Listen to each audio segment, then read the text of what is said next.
Hello everyone and welcome back to a haul video for August 2022, and this month I have got 21 volumes to get through and a Blu-ray. Yep, you do. Okay, as always, first I'm going to go over the Blu-ray because there's only one, and that is Inspector Series 1, the Collector's Edition, because there is no regular edition yet. There might be one released later on, which Anime Limited sometimes does that. Oops.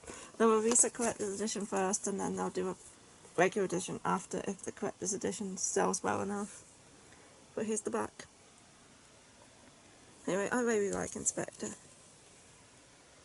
It's a mystery paranormal series about Kotoko Iwanaga, who became a god of wisdom at the age of 11 when she encountered some yokai and they cut off her leg and her eye and made her into the god of wisdom, and now she solves cases related to yokai and supernatural beings along with Kuro, who is her, well, she says he's her boyfriend. He has other ideas. These are the discs. And this also came with a little art book, which just shows, like, there's an interview in the back and then it shows some characters and stuff. So yeah, that's Inspector. It is good, and I think season 2 is going to be coming out next season. I don't think it's airing yet, I think it's next season, and now I'm going to have to somehow get this back in the box. 1, 2. There we go. So yeah, that's Inspector. It is a very great show. Put that over there. Oh, keep it. Okay, now moving on to the manga. First up, I have, there's a fly in here, Box of Light, Volume 1. This is a new 7 series. I thought this was a one-shot for some reason when I heard it announced, but apparently it's a series because there's a one right here. Maybe this, I haven't read this one yet, but it's short stories revolving around a haunted convenience store, I do believe, which is this Box of Light here. Twilight convenience store at the crossroads between life and death, and I think it's like different stories of different people going to the convenience store and like the hauntings that happen there and stuff. I haven't read it yet. I have heard mixed things, but I ain't gonna give it a go. Next up is Daily Report About My Witch Empire Volume 2. This is was the final volume, but the series was decided to be continued. It was popular, so they asked if the author could write more, and she agreed, so you're actually getting more of this. But I love this series. This was, like, super fluffy. This series was just, it was wholesome, and it was fluffy, and it was great. And you could have just read these 2 volumes and count it as finished, because it does end. But yeah, it's about a witch who works in this company and her Kohei who like looks out for her because she kind of overworks herself a bit, and yeah, it's good.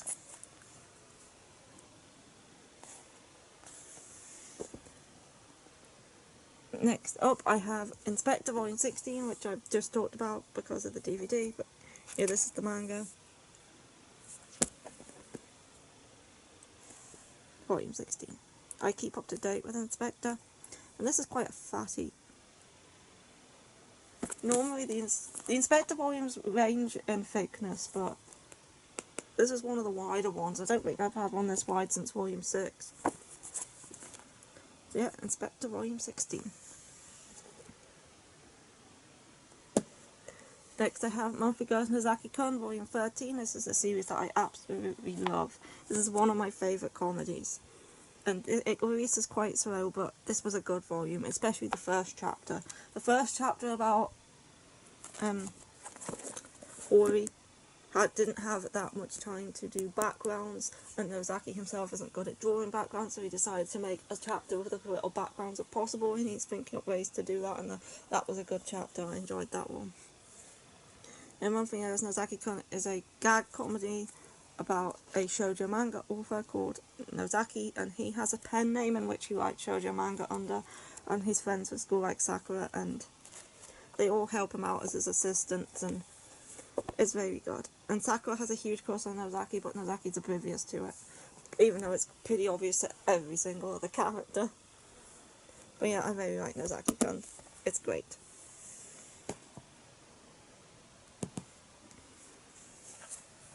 Next we have From the Red Fog, Volume 2. I enjoyed Volume 1, so I picked up Volume 2, and this volume was good too. It's about assassins, like contract killers. We have this little boy who's 12. He is called Rwanda, and he was locked up in his basement by his mother, who was a serial killer, and she made him like dispose of the bodies, like cut them up and get rid of them. But one day his mother is supposedly killed or arrested or something. She goes missing anyway, and he gets out. So he starts going around the town, but all he knows is how to kill, and eventually he joins up with this group of assassins, which is where he is now. But yeah, it's good. It's very dark, it's very gritty, and it's good.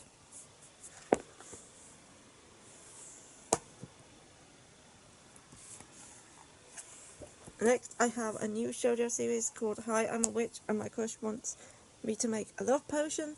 This is probably based on a light novel, I'm guessing by that title, but it's not isekai. We have this witch here, she is called the Witch of the Lake, I think she's called. But she lives on this island in a little house, and she like makes potions for people, and then this guy comes along who she's had a crush on since seeing him in town one time, and he asks her if she could make a love potion, and she says, I don't have the ingredients for that now. So she kind of, to keep him around a bit longer, sends him to get these ingredients one at a time. Instead of giving him a full list, she says, you need to go get this, he'll bring it, and then she sends him for the next one. It's very good. I enjoyed it. If you like your fantasy shoujos that are kind of slice of life-y, give this one a go. It's certainly good.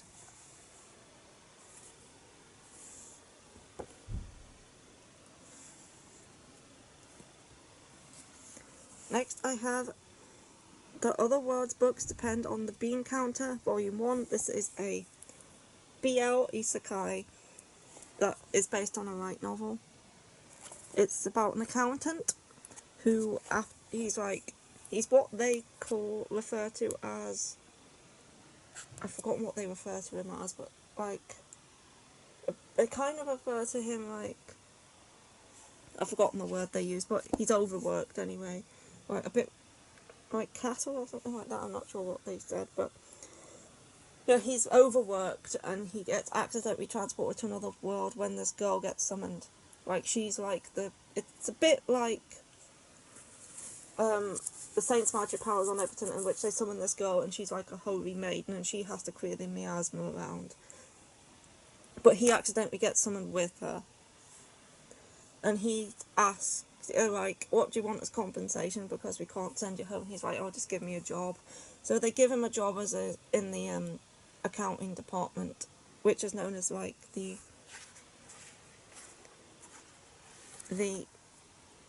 call it the something department, I can't remember what exactly, but because they approve everything, they never like turn down a request for financing something, and he's like trying to fix this by like turning down some requests and stuff before the country ends up going bankrupt because of all the miasma and stuff.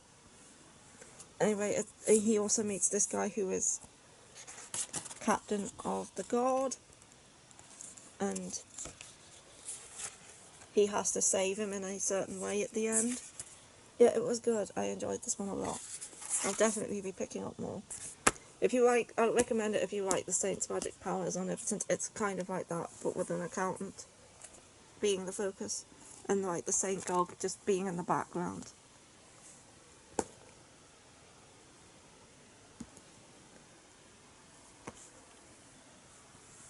Next, I have Seraph at the End, Vampire Reign, Volume 24. And I love Seraph at the End, and this one was better than the previous volume. This volume didn't have any drunk parties where they were just viewing each other's breasts, which I don't know what purpose that served in the previous volume, but it was there. Yeah, this volume was a bit more serious and concentrated more on the main plot, and I'm still really enjoying it. It's one of the only like Shonen Jump series that I keep up with, the other one being Kaguya-sama. I know that's technically a seinen, but it's published under Viz Shonen Jump logo. I don't mean Shonen Jump as in from Jump magazine, I mean Shonen Jump as in Viz's line. Yeah, this and Kaguya-sama are kind of the only two that I keep up with. Oh, and Spy Family. Anyway, that's Seraph. Next up I have Volume 3 of Rosenbird, and this one. Oh, this one. How do I describe this? I think Volume 5 is the final volume. So I'm going to keep reading it. If there's only 2 more, I might as well finish it. But it's not great. It's quite messy. It's a bit confusing. And, well, this volume was better than Volume 2, I thought, anyway. But yeah, it's like trashy vampire slight smut thing. But we have a girl called Stella whose carriage just gets crashed, and she has to go work as a maid in this house with these 4 vampires, and these 4 vampires are kind of dicks. And yeah, she's surrounded by these dick players, and they're like doing stuff to her, like comparing her, and this dude has revealed that he's a complete dick in this volume. So yeah, it's decent enough for me to read the next 2, if that's all there is. If it ends up being anything like longer, if it goes into double digits, I'm probably going to drop this, but if it's just 2 more volumes, as I think it is, I'll finish it, because I do want to know how it ends. Anyway, next I have My Happy Marriage Light Novel Volume 2. I just finished reading the first volume of the light novel recently, and I picked up the second one. I'm not reading it yet, because I'm currently in the middle of reading V. Schwab's new one, Gallant, right now, and I can only read like one book at a time, or else I'll get confused as to what's happening and what thing. Yeah, anyway, yeah, this is a light novel. It's getting an anime soon, and I'm so happy that this is getting an anime adaptation, because it is good. We have Miho here, and she is abused by her family. She was born into a family who has like special powers, but she's powerless. She doesn't have any powers, and so her younger sister, who is a younger half sister who has powers, is treated well, but her who doesn't have powers, as soon her mother died, and she just got treated like crap, and she was like abused, both emotionally and physically. And anyway, they decide to marry her off to someone called Kyokakudo, who is this dude here who's known for being cold and heartless. And they're just basically doing it to get her out of the way, pretty much knowing that he'll reject her, she'll end up on the streets, and they've got her somewhere. Anyway, she gets to Kyoka's mansion, and he's nicer than what people say he is. And she actually starts to like get to know him more and open up to him more, and it's very good. Kyoka also has a lot of powers, because he is like the leader of the I think they're called Grotesquities organization, where he like fights these creatures. And it is good. And I think I'll be reading this next, after I finish my current one. Next I have a new series by Square Enix called Zeno Alice. This is a death game sort of manga based off a mobile game, where we have girls and they have to fight each other to the death in order to become Alice, I think. No, she is Alice. I'm thinking of Rose and Maiden. Yeah, her name is Alice. And she has to fight against other girls in order to... She has to fight against fairy tale heroines in order to win back the life of her creator, or something like that. It's based on a popular RPG game. So that's Zeno Alice, and I will be looking forward to reading this one, because I do like dark series. Next I have I Think Our Son is Gay Volume 3. This is also by Square Enix. This is a cute, wholesome manga about a mum who realises that her son is probably gay and she's trying to support him without letting on that she's found out, and it's very good. I like this one a lot. It's just very, like, short, like, episodic chapters.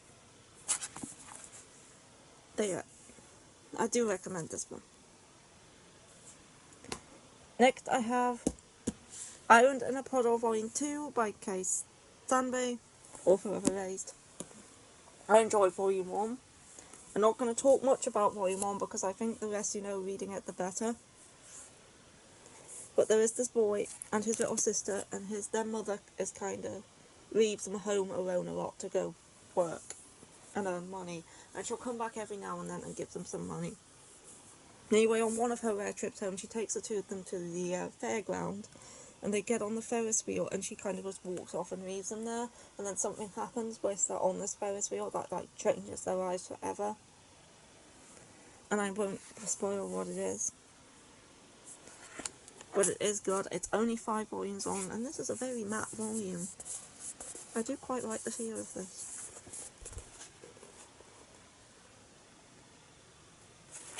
But yeah, looking forward to reading more. Next I have To Your Eternity Volume 17, keeping up with the series still. This came with a big bend in it. I think this was probably the person who put it in the box who did this. But it's fine. I don't really care because I can still read it, and you won't see it when it's, like, on the shelf because it'll be wedged between other volumes. So yeah, that's To Your Eternity Volume 17. Next I have the finale volume of Living Room Matsunaga-san, and I love completing series, and I completed like two series this month, this being the first one. This is like, it's an age gap romance, so if you're not in an age gap, avoid this one. She is 17 and he is, I believe, 28. There's like 11 years between them. But I do enjoy this one, it is good. And this is the final volume. And I love completing volumes. And then I have the completed final volume of Perfect World, Volume 12. And I've been loving these last few volumes of Perfect World, like volumes 10 and 11 and 12 are very good. I have been liking them a lot. I won't open this one too far because obviously a lot of spoilers. It's the end of the series. But yeah, Perfect World is about a man in a wheelchair and an able-bodied woman and their like relationship. And yeah, it's very good. And I do really recommend this one. And next up is what I'm in the middle of reading. Well, I've got one chapter left. I've got Alice in Borderland Volume 2, which is the omnibus, which contains volumes 3 and 4.